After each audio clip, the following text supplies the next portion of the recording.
Buenos días, una vez más con ustedes para reflexionar en un pasaje de la Biblia y poder meditar en este tiempo con ustedes en cuanto a lo que ésta enseña.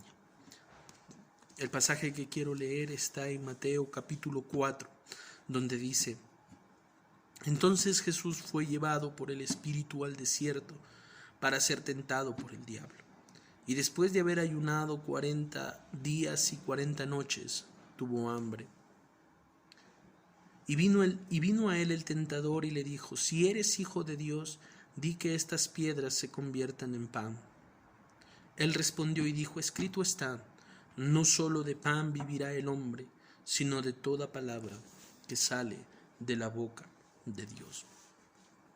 Hace algunos años atrás tuve una conversación con una persona que había nacido en la iglesia cristiana y que a la actualidad tenía 50 años de edad aproximadamente. Cuando conversábamos, ella me comentaba alguna experiencia que había tenido últimamente con un trabajador y que este trabajador le había dicho: mira, tú te cuidas mucho en tu salud y sin embargo te enfermas. Yo no me cuido nada y no me enfermo. Y esta persona le respondió y le dijo: la Biblia dice, cuídame que yo te cuidaré. Me siguió platicando ella sobre esta escena, pero yo hice un alto mentalmente y me puse a pensar, primero, que esta frase no está en la Biblia. Esta frase no se encuentra en la Biblia, no está. Pero sin embargo ella lo citó diciendo que está en este libro porque quiso resaltar la importancia de este libro ante su trabajador. Quiso decirle en esta pequeña idea, la Biblia es importantísimo en mi vida, en mi forma de vida, en mi forma de pensar. Sin embargo, cuando citó el contenido, lo citó mal porque esta frase no está en la Biblia. Me llevó a pensar en lo primero y en lo que quiero reflexionar con ustedes en este momento. Muchas veces le damos valor a este documento, sin embargo, no conocemos ni apreciamos el contenido que hay en él. Jesús está explicando en esta parte de la Biblia y diciendo que el hombre no solo debe de vivir de pan, sino de todo lo que sale de la boca de Dios. Y todo lo que ha salido de la boca de Dios está plasmada en este documento, en las Sagradas Escrituras. Es interesante ver que la crisis que hoy enfrentamos también es esta, donde hay poca importancia, escasa importancia al contenido, a lo que en él hay, y hay mucha relevancia al documento más que al contenido. Y cometemos este tipo de errores, si quisiéramos llamarlo así. La frase probablemente sea muy buena, probablemente sea muy alentadora para poder decir: oye, cuídate, oye, tienes que estar bien, tienes que cuidarte, tienes que alimentarte bien, tienes que hacer todo eso. Probablemente sea muy sana. Y no probablemente, es muy sana esta frase. Pero lo triste es que no está en este documento y que se le incluyó ahí, se le añadió ahí, no estando en él. Le damos mucha relevancia, mucha importancia, al punto que he llegado a ver momentos en los que uno trata de tener una Biblia esplendorosa, muy bonita. Sin embargo, el contenido no es apreciado. Esa es la primera reflexión, que volvamos a saber cuál es el contenido que en ella hay. Apreciemos el contenido, apreciemos el valor de lo que hay. Tiene que haber, hoy en día la iglesia tiene que salir más fuerte en cuanto al contenido de la Biblia. No solamente a decir, este es mi documento emblemático que rige mi vida y mi conducta, sino que tenemos que también saber qué hay en él. Y eso implica mucho trabajo y mucho esfuerzo, mucho parte de él. Jesús está tratando de decir: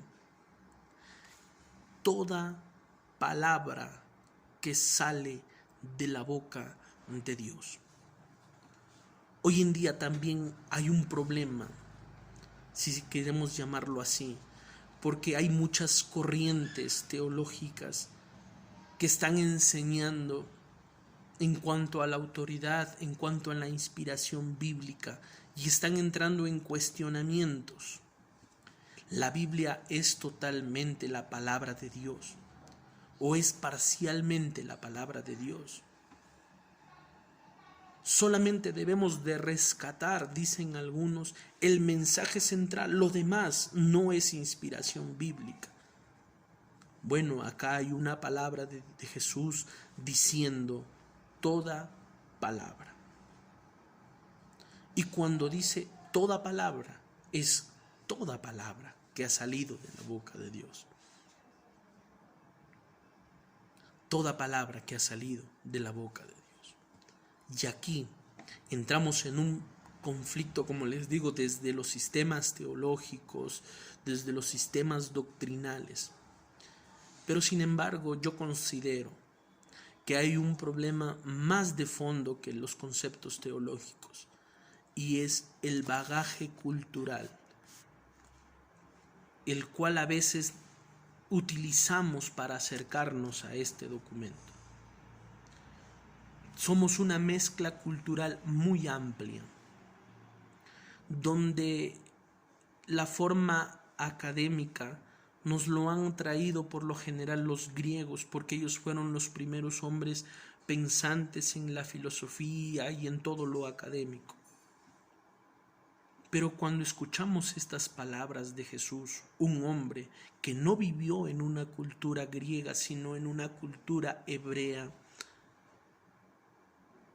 nos lleva a nosotros a hacer una crítica y un análisis muy profundo de cómo nos acercamos a este documento.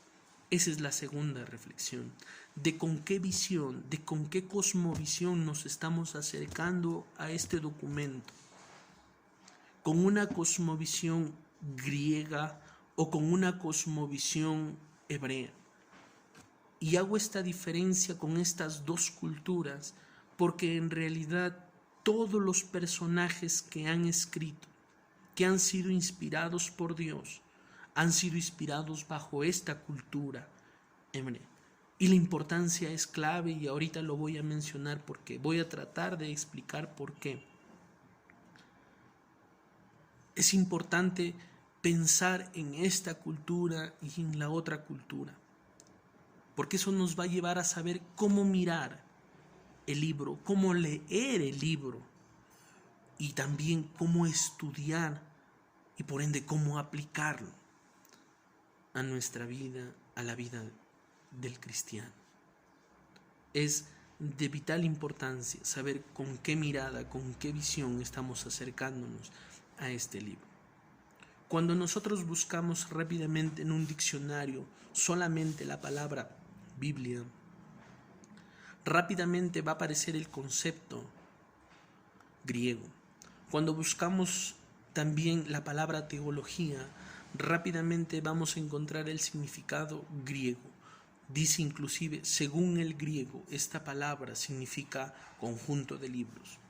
Teología, según el griego, deriva de dos palabras, los, de, que significa conocimiento o estudio de Dios. Pero esas definiciones son de una cultura griega. La pregunta en cuanto a cómo me acerco al contenido es, ¿pero ellos, los hebreos, también lo veían así? ¿También razonaban así? Y rápidamente vamos a notar que no.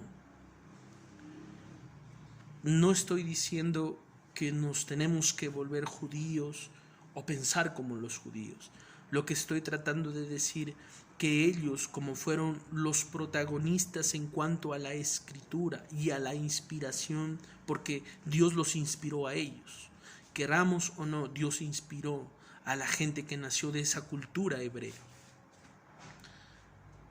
Y tenemos que tratar, para poder entender el contenido, tenemos que tratar de acercarnos a ver hoy cómo pensaron ellos, cómo lo vieron ellos, cómo conocieron ellos.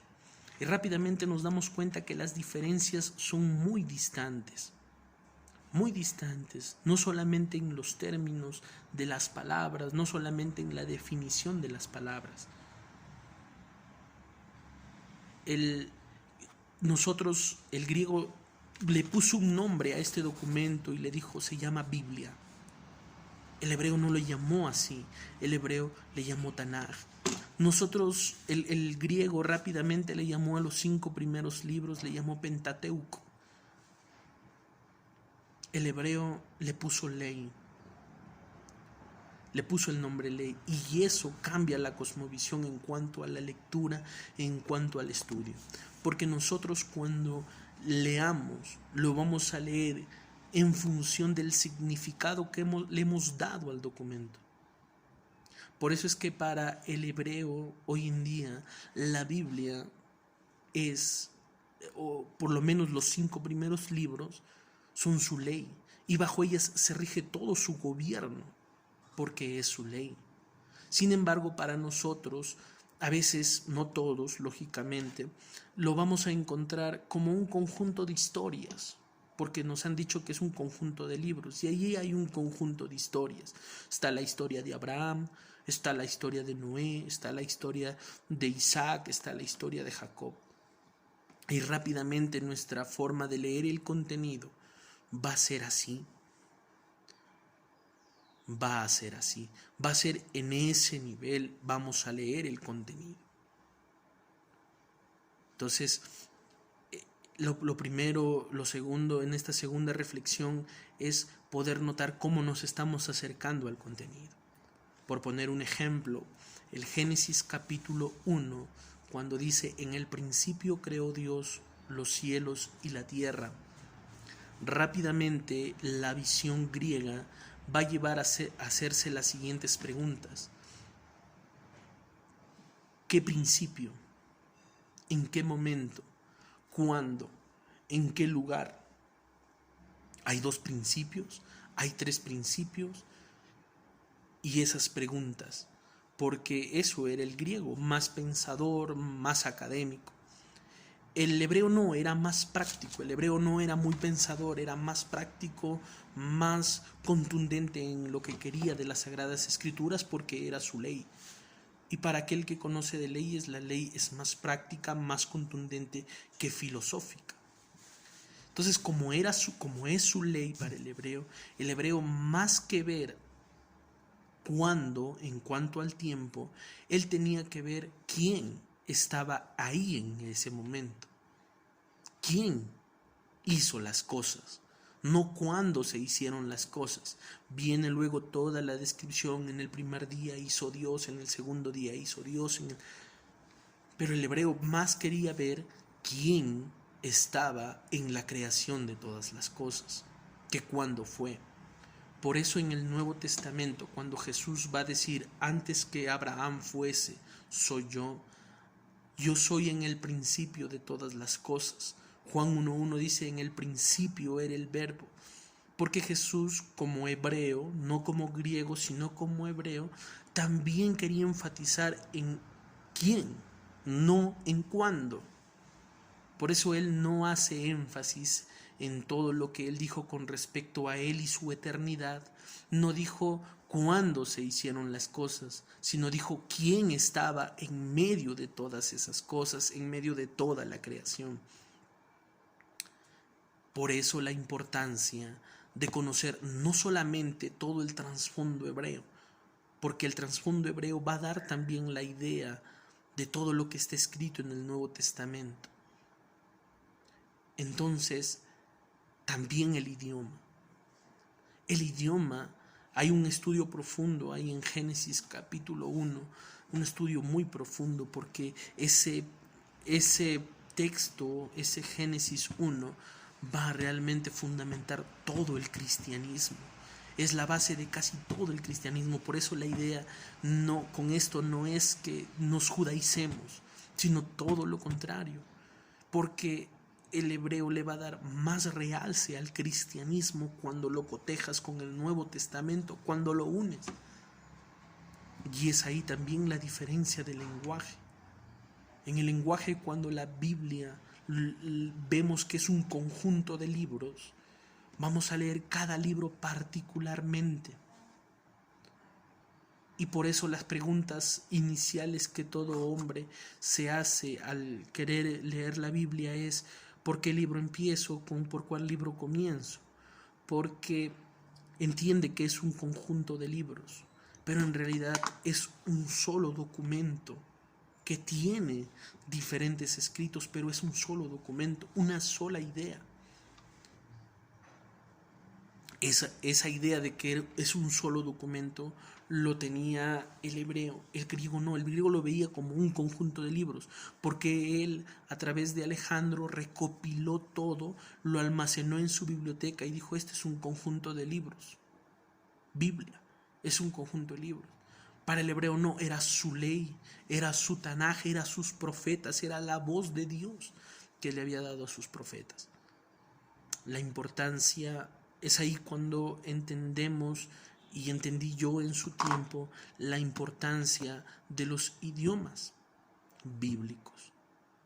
La importancia de conocer el idioma bíblico para comprender mejor y para aplicar mejor y enseñar mejor. El idioma no es para jactarse. Yo he visto a muchas personas que tienen, no sé, una especie de jactancia diciendo que conocen el idioma, al punto que cuando lo enseñan a las personas con temor para que tengan miedo y se corran del idioma, cuando en realidad es un idioma que debemos de conocerlo para poder aplicar y enseñar mejor.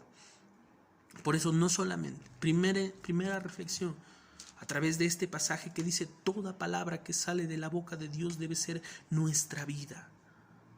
Primero, el contenido, preocupémonos en el contenido. Y dos, cómo nos estamos acercando a mirar el contenido. No solamente veamos la Biblia como un amuleto, sino como el contenido que en ella hay para poder llevarlo al ejercicio práctico. Hermanos, espero que esta pequeña reflexión de este pasaje de la Biblia nos lleve a reconsiderar y repensar en cómo estamos leyendo la Biblia, en cómo lo estamos estudiando y cómo lo estamos apreciando. Que sea un llamado a poder valorarla más, a que tú puedas valorar más este libro, a que tú puedas apreciar más este libro, porque dice: cielo y tierra pasarán, pero mis palabras no pasarán, dijo el Señor. Todo en esta tierra pasará, todo en esta tierra terminará, pero lo que estará fundamentado siempre como un ancla es la palabra que han salido de la boca de Dios. Por eso la importancia de apreciar, de profundizar. No seamos necios en cuanto a la profundidad. Hoy en día hay mucho desinterés en cuanto a la profundidad. Y se dice: no necesitas profundizar, solo necesitas aplicar. Y es una total mentira. Necesitas profundizar para también aplicar. Tú me dirás: pero no tengo los recursos. Si es que quizás Dios, en su soberana voluntad, no te dio los recursos para profundizar, hay gente hoy en día quien sí los tiene. Yo, un llamado a la reflexión a la gente que hoy tiene la posibilidad de profundizar para poder enseñar a los que no tienen la posibilidad. Es nuestro deber, es nuestra obligación, no solamente el estudio hacerlo simple de las Escrituras, sino hacerlo profundo, de darnos el empeño de hacerlo, porque de ello dependerá cómo aprenden los demás. Seamos entonces diligentes.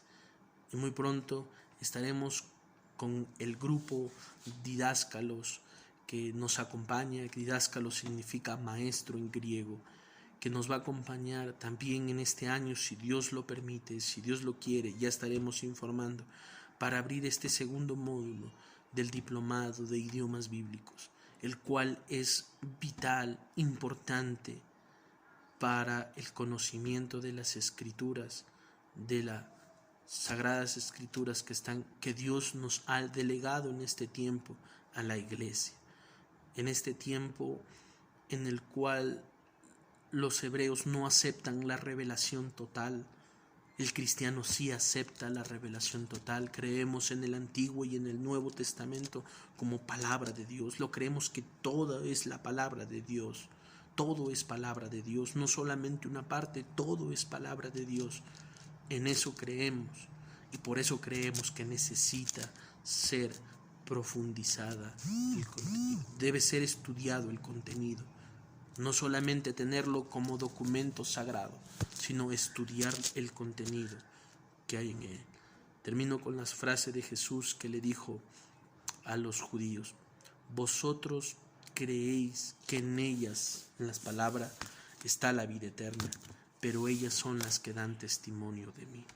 Jesús le dijo a un hombre, le dijo a todo un pueblo: ustedes creen que este documento es sagrado,